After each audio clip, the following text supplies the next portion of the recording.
Recording by David Adamson. A Scientist Rises by D.W. Hall.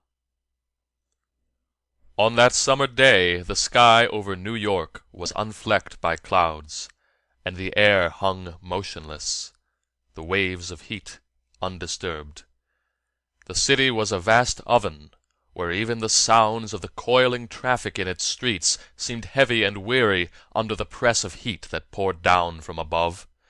In Washington Square the urchins of the neighborhood splashed in the fountain, and the usual midday assortment of mothers, tramps, and out-of-works lounged listlessly on the hot park benches. As a whole, the square was filled by the torrid sun, and the trees and grass drooped like the people on its walks. In the surrounding city, men worked in sweltering offices, and the streets rumbled with a never-ceasing tide of business. But Washington Square rested. And then a man walked out of one of the houses lining the square, and all this was changed. He came with a calm, steady stride down the steps of a house on the north side, and those who happened to see him gazed with surprised interest. For he was a giant in size. He measured at least 11 feet in height, and his body was well formed and in perfect proportion. He crossed the street and stepped over the railing into the nearest patch of grass, and there stood, with arms folded and legs a little apart. The expression on his face was preoccupied and strangely apart, nor did it change when, almost immediately from the park bench nearest him, a woman's excited voice cried, "Look! Look! Oh, look!" The people around her craned their necks and stared, and from them grew a startled murmur. Others from farther away came to see who had cried out, and remained to gaze fascinated at the man on the grass. Quickly the murmur spread across the square, and from its every part men and women and children streamed towards the center of interest, and then, when they saw, backed away slowly and fearfully, with staring eyes, from where the lone figure stood. There was about that figure something uncanny and terrible. There, in the hot midday hush, something was happening to it which men would say could not happen, and men, seeing it, backed away in alarm. Quickly they dispersed. Soon there were only white, frightened faces peering from behind buildings and trees. Before their very eyes, the giant was growing. When he had first emerged, he had been around 11 feet tall, and now, within 3 minutes, he had risen close to 16 feet. His great body maintained its perfect proportions. It was that of an elderly man clad in a simple gray business suit. The face was kind, its clear chiseled features indicating fine spiritual strength. On the white forehead beneath the sparse gray hair were deep sunken lines which spoke of years of concentrated work. No thought of malevolence could come from that head with its gentle blue eyes that showed the peace within. But fear struck ever stronger into those who watched him, and in one place a woman fainted, for the great body continued to grow, and grow ever faster, until it was 20 feet high, then swiftly 25, and the feet, still separated, were as long as the body of a normal boy. Clothes and body grew effortlessly, the latter apparently without pain, as if the terrifying process were wholly natural. The cars coming into Washington Square had stopped as their drivers sighted what was rising there, and by now the bordering streets were tangled with traffic. A distant crowd of milling people heightened the turmoil. The northern edge was deserted, but in a large semicircle was spread a fear-struck, panicky mob. A single policeman, his face white and his eyes wide, tried to straighten out the tangle of vehicles, but it was infinitely beyond him, and he sent in a riot call, and as the giant with the kind, dignified face loomed silently higher than the trees in the square, and ever higher, a dozen blue-coated figures appeared, and saw, and knew fear too, and hung back awe-stricken, at a loss what to do. For by now the rapidly mounting body had risen to the height of 40 feet. An excited voice raised itself above the general hubbub. "Why, I know him! I know him! It's Edgar Wesley! Dr. Edgar Wesley!" A police sergeant turned to the man who had spoken. And he knows you. Well, then go closer to him, and ask him what it means." But the man looked fearfully at the giant, and hung back. Even as they talked, his gigantic body had grown as high as the 4-storied buildings lining the square, and his feet were becoming too large for the place where they had first been put. And now a faint smile could be seen on the giant's face, an enigmatic smile, with something ironic and bitter in it. "Well, then shout to him from here," pressed the sergeant nervously. "We've got to find out something. This is crazy, impossible. My God! Higher yet, and faster." Summoning his courage, the other man cupped his hands to his mouth and shouted, "Dr. Wesley, can you speak and tell us? Can we help you to stop it?"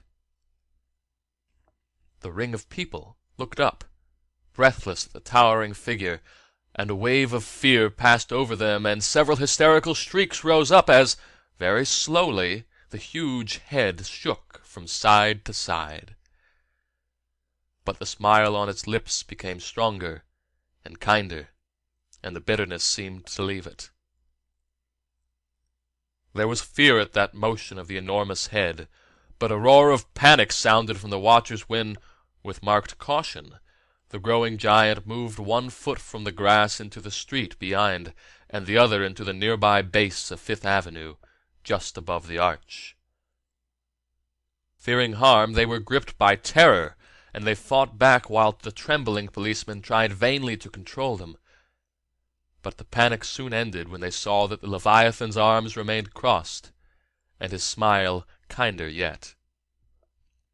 By now he dwarfed the houses, his body looming 150 feet into the sky.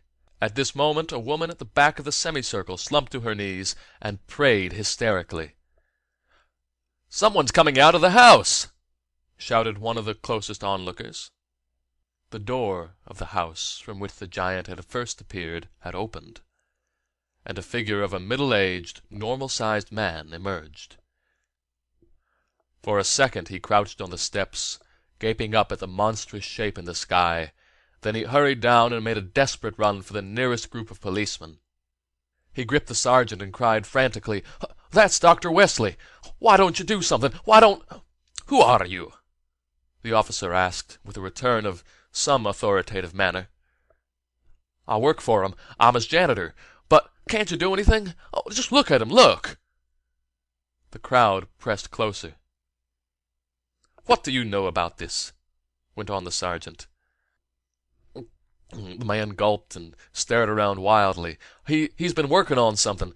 Many years. I don't know what, for he kept it a close secret. All I know is that an hour ago I was up in my room upstairs when I heard some disturbance in his laboratory on the ground floor. I came down and knocked on the door, and he answered from inside and said everything was all right. You didn't go in." "No. I went back up, and everything was quiet for a long time. Then I heard a lot of noise down below, a smashing, as if things were being broken. But then I thought he was just destroying something he didn't need. I didn't investigate. He hated to be disturbed. Then, a little later, I heard them shouting down here in the square, and I looked out, and I saw him, just as I knew him, but a giant. Oh, look at his face. Why, he is the face of a god. A god. He's as if he's looking down on us and pitying us." For a moment all were silent as they gazed, transfixed, at the vast form that towered 200 feet above them. Almost as awe-inspiring as the astounding growth was the fine, dignified calmness of the face. The sergeant broke in. "The explanation of this must be in his laboratory. We'll go have a look. You lead us there." The other man nodded, but just then the giant moved again, and they waited and watched. With the utmost caution, the Titanic's shape changed position. Gradually, one great foot, over 30 feet in length, soared up from the street and lowered farther away, and then the other distant foot changed its position, and the Leviathan came gently to rest against the tallest building bordering the square, and once more folded his arms and stood quiet.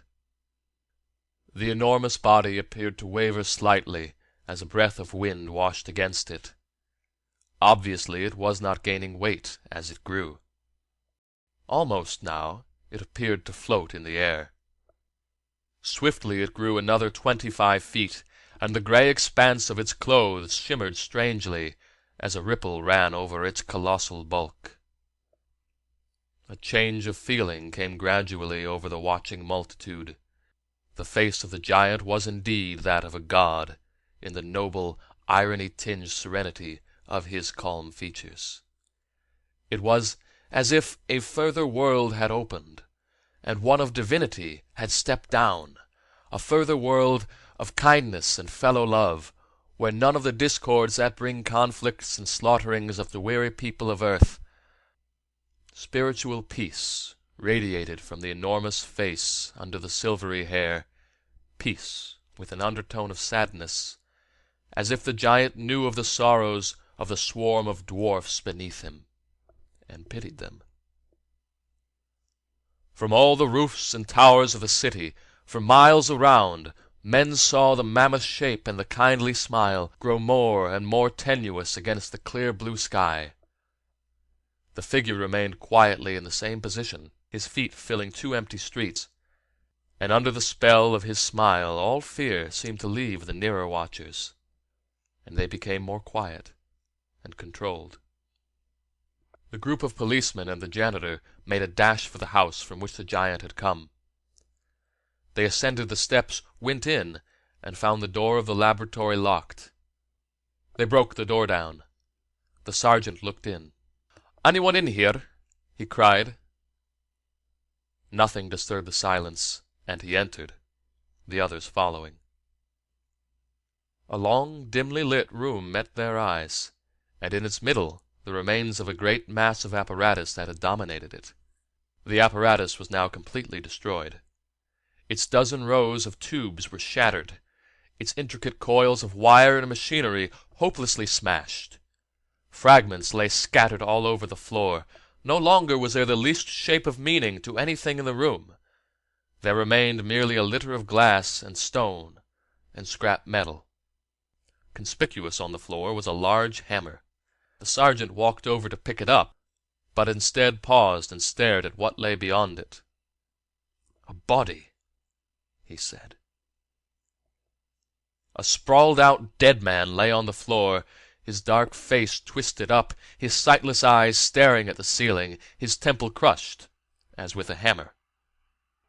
Clutched tight in one stiff hand was an automatic. On his chest was a sheet of paper.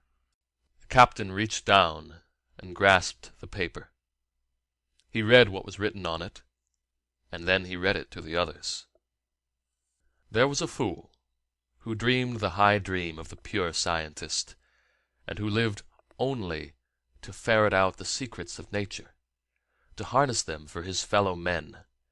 He studied and worked and thought, and in time came to concentrate on the manipulation of the atom, especially the possibility of contracting and expanding it, a thing of greatest potential value.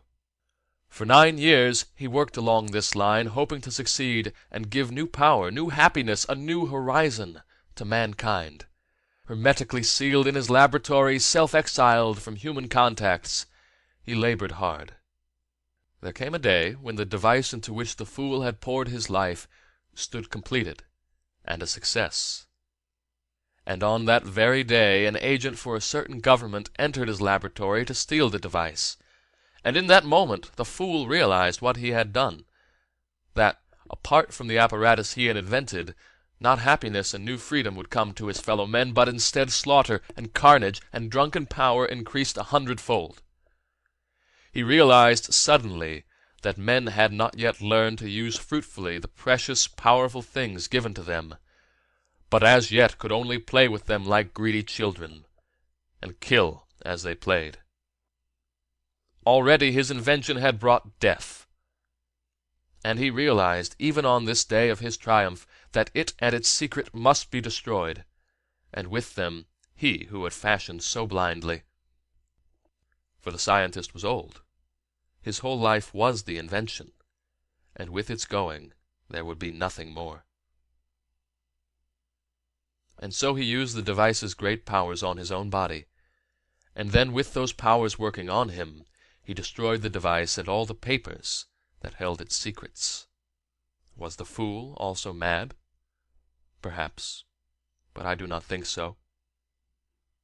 Into his lonely laboratory with this marauder had come the wisdom that men must wait, that the time is not yet for such power as he was about to offer. A gesture, his strange death, which you who read this have seen.